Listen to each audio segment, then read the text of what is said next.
Most business leaders panic in a squeeze.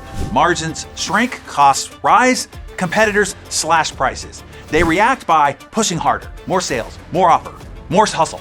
But the elite, the companies that dominate under pressure, they scale differently. They scale not by force, but by precision. Not with chaos, but with systems.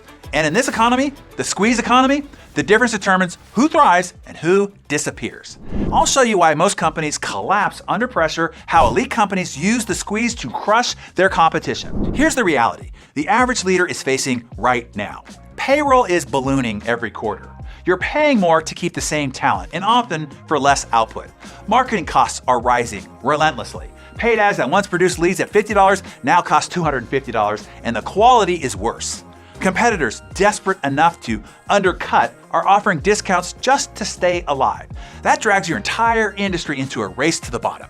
Customers who expected premium service at bargain bin prices demand more features, faster delivery, and better support, while resisting every attempt to raise your prices. And how do most leaders respond? They go louder. More sales calls, more ad spend, more product launches, volume, volume, volume. But here's the problem. Volume amplifies fragility. If your systems are already leaking, scaling harder only accelerates the leaks. Imagine a ship taking on water. Does sailing faster fix the problem? No, it sinks you sooner.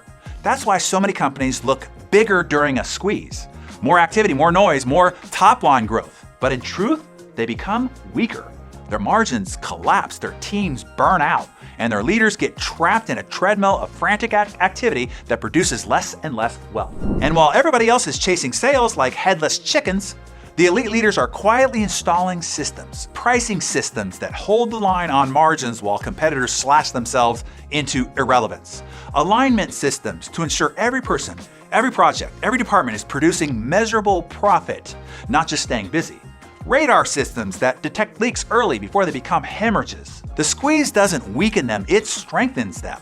Because when everybody else is panicking, systems become a superpower. That's how elite companies don't just survive pressure, they dominate under it.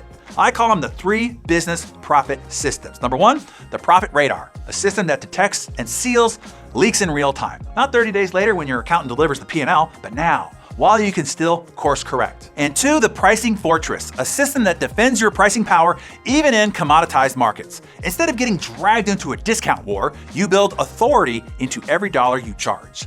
And number 3, the alignment engine, a system that hardwires profit into the organization. Every role, every meeting, every decision ties directly back to margin growth. Here's a case study. A leader in a business-to-business service, a $12 million revenue company, the squeeze hit him hard. Costs rising, competitors undercutting, team stretched thin. He tried scaling harder, doubling his sales staff, and launched 3 new offers. Revenue climbed 15%, but profit dropped 11%. He was scaling his fragility. We installed just one system, the pricing fortress. In 6 months, revenue was the same, but profit margins doubled. Same customers, same revenue, twice the profit. That's what happens when you scale with systems. That's why elite companies dominate under pressure. So here's the truth. The squeeze isn't going away. Costs aren't dropping, competition isn't easing, and AI isn't slowing down. The only leaders who will survive are the ones who stop chasing sales and start engineering profit. That's why I'm hosting the Great Profit Squeeze livestream. For the first time, I'll walk you through these 3 profit systems step by step. So click the link in the description because scaling in a squeeze isn't about surviving, it's about dominating. And the companies that dominate under pressure never give the market back.